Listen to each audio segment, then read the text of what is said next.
Unraveling Conjunct. Enhance your English skills. Hello everyone, and welcome back to our channel. Today, we have a fascinating topic to discuss that can really help elevate your English skills. Conjunct. This term may sound a bit technical, but don't worry, we're going to break it down together and make everything clear.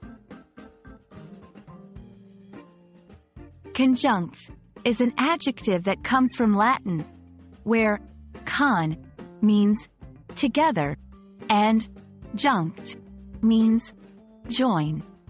So, at its core, conjunct refers to things that are joined together or connected in some way. In English, conjunct is commonly used in a few different contexts. 1.1 in grammar.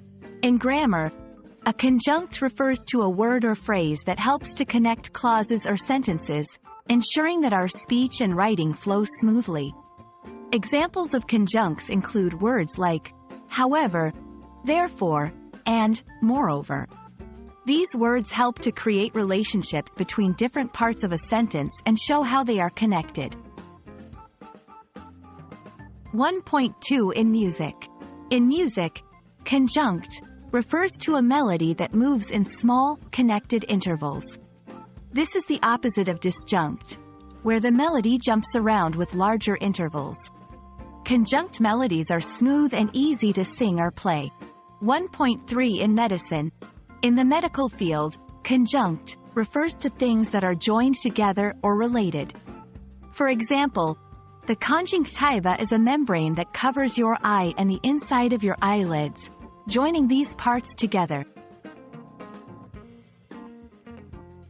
Now that we know what conjunct means, let's see how to use it in sentences. 2.1 as an adjective. The two companies made a conjunct decision to merge and become a stronger entity. The novel's themes are conjunct with its setting, creating a harmonious story. 2.2 in grammar as a conjunctive adverb. I didn't prepare for the exam. Therefore, I didn't perform well. She worked hard on the project. However, she didn't meet the deadline.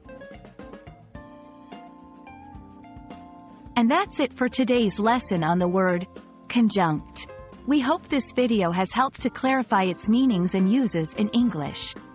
Remember, understanding terms like conjunct can greatly enhance your fluency and expression in English.